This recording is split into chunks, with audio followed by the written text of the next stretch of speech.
Bonjour, bonjour à toutes et à tous et bienvenue dans ce temps de parole sur Crazy FM le 106.9 et sur KTV. On retourne pour ce temps de parole du côté de la grogne sociale, enfin c'est même plus de la grogne d'ailleurs, du côté du CHM, Samuel. Oui, madame, messieurs, bonjour. Vous avez des messages à faire passer? Je vous laisse la parole. Bonjour, chers auditeurs, chères auditrices. En fait, je pense que tout le monde l'a compris. Aujourd'hui, en fait, nous, tout ce qu'on peut dire de la santé, c'est vraiment une déception totale par rapport à ce qu'on observe depuis le début de ce mouvement.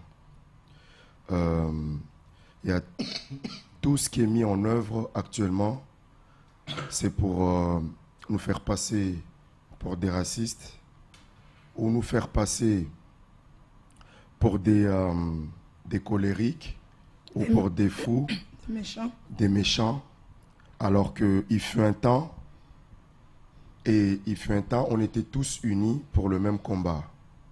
On était unis avec les médecins, on était unis avec les sages-femmes. Aujourd'hui, malheureusement, on a comme l'impression que beaucoup de nos chers camarades ne comprennent pas.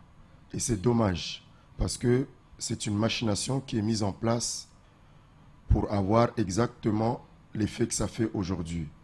Au lieu de nous concentrer sur le même combat, on est là, entre nous, en train de s'entretuer avec des mots très durs, des paroles très très dures qui ne font que nous séparer ou qui ne font que nous diviser entre métropolitains et mahorais, et puis mahorais et comoriens.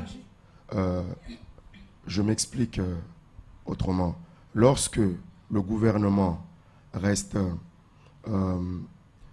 indifférent par rapport à toute cette problématique, à savoir la santé à Mayotte,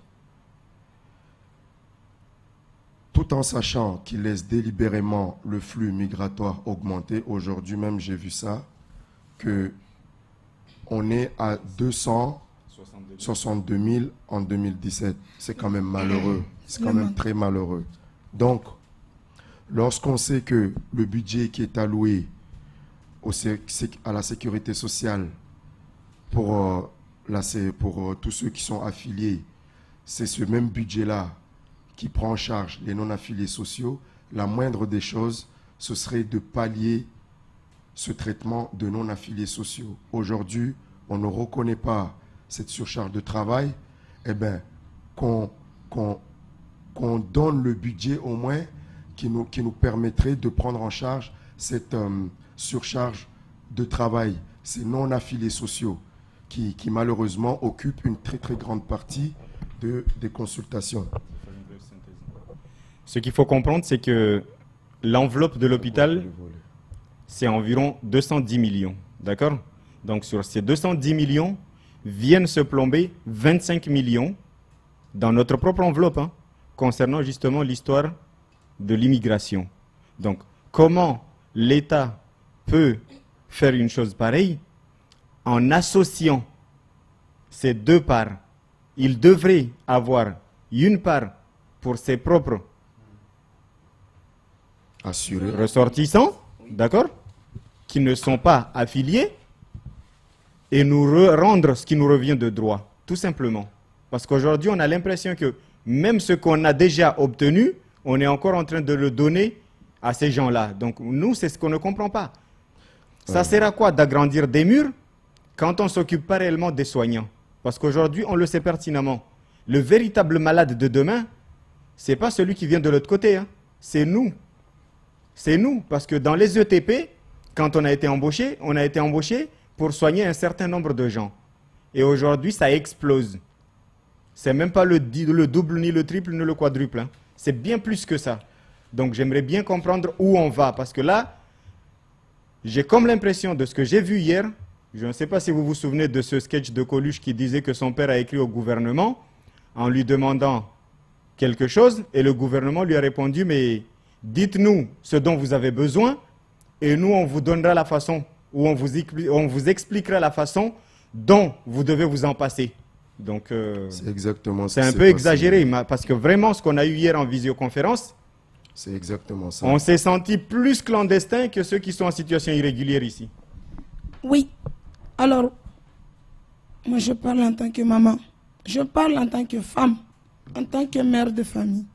Wanyawen, slagua, hadzina la mama, hadzina la mtumshe, hadzina la mtu ajomba mukada goni, neka mama kavo, tongo kaiskiri.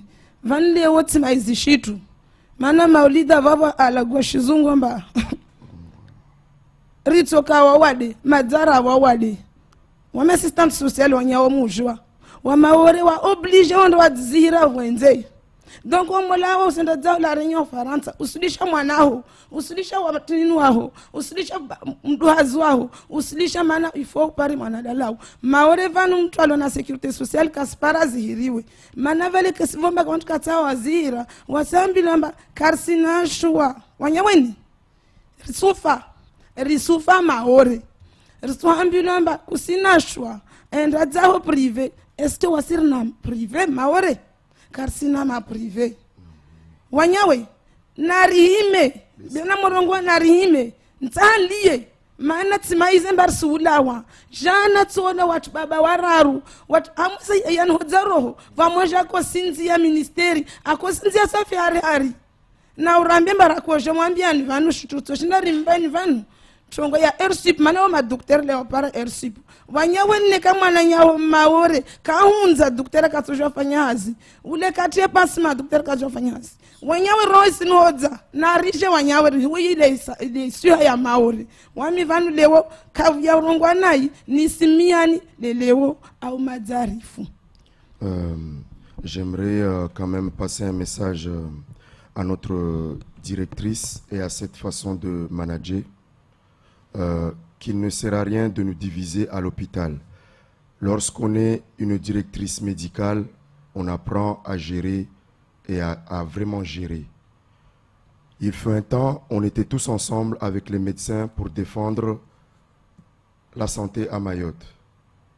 Aujourd'hui, ils ne sont pas contre, ça on le sait très bien, mais malheureusement, certains qui sont peut-être là pour 2-3 jours et qui sont très primés se permettent d'évacuer des messages de retour qui sont haineux, et ça c'est très malheureux. Lorsque on était en intersyndical, on était aussi avec les sages-femmes. Madame la directrice, vous avez pris les sages-femmes en aparté et vous les avez écartées de nous. Ça aussi, c'est triste et c'est malheureux. À chaque fois qu'on a mené un combat où majoritairement le corps impliquait plus de métropolitains, ces combats-là ont pris le TGV pour arriver au ministère. À chaque fois que c'est un combat qu'il faut, on sait que par exemple en demandant cette prime de surcharge, c'est surtout pour les résidents, c'est surtout pour ceux qui vont rester longtemps. Cette surcharge, cette prime, ce n'est pas pour nous diviser, et loin de là. Aujourd'hui, vous réussissez à diviser les cadres, à diviser les agents, à diviser les médecins. Nous n'avons jamais eu ce type d'atmosphère au sein du CHM. Alors, madame, s'il vous plaît, cessez cette façon de faire. Soyez avec nous et défendons la santé à l'hôpital. S'il vous plaît, aidez-nous au lieu d'être contre nous, parce que d'ici quelques temps, vous ne serez plus là et on aura toujours les mêmes problèmes. Les machinations que vous mettez en place pour intimider les représentants syndicaux ne sert à rien, parce que même s'il y en a un de nous qui se fait enfermer, les autres continueront. Aujourd'hui, même si nous n'avons pas la voix, même si nous n'avons plus la force, ça ne veut pas dire que nous n'avons plus la détermination. On ira jusqu'au bout.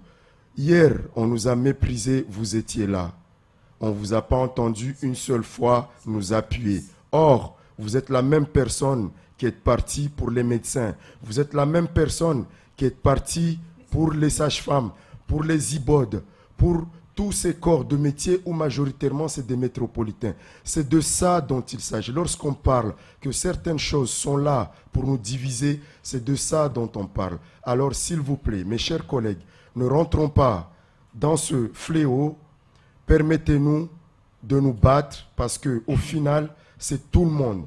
Lorsque les conditions de travail au CHM seront améliorées, c'est pour tous les agents et ce n'est pas que pour le Maoré ou que pour le médecin ou que pour la sage-femme. C'est pour tout le monde. Alors, merci.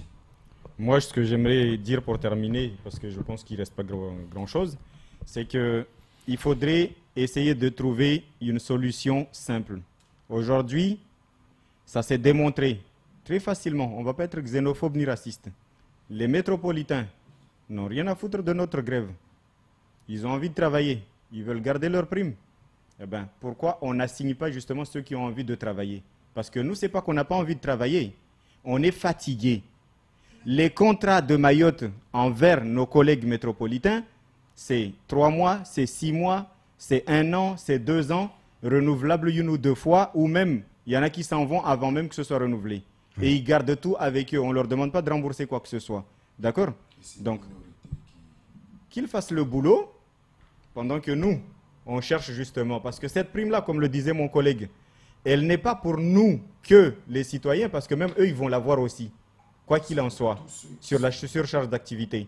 Mais au moins, c'est un faux semblant de dire que ceux qui restent, ils ont eu ne serait-ce que des miettes, mais au moins ils peuvent essuyer un peu leurs larmes, plutôt que ceux qui ne restent pas du tout et qui s'en mettent plein les poches. Donc, il faut arrêter de semer la division et de croire qu'on est des xénophobes ou des racistes. Loin de là. C'est plutôt eux qui le démontrent. Une toute dernière question, on va faire très factuel. On vous a laissé vous exprimer ce matin. On en est où aujourd'hui? La grève continue? Le blocage est entier? La grève continue et on n'est pas là non plus pour se confronter avec les forces de l'ordre. Parce que quand on a vu les camions qui sont garés devant les urgences, c'est triste, c'est triste. Nous, on demande les moyens pour CHM. On n'est pas là pour se battre avec les forces de l'ordre. Donc, ils viendront là, ils prendront du soleil et ils vont rentrer soigneusement à leur poste à la maison. Merci. Ils y sont déjà dans tous les dispensaires, les périphériques et aussi aux urgences. Je crois que c'est la bonne réponse. Si, il y a d'autres. Ils sont là. Merci beaucoup d'être venu vous exprimer sur le plateau de Kwezi FM et de KTV. C'est tout pour ce temps de parole.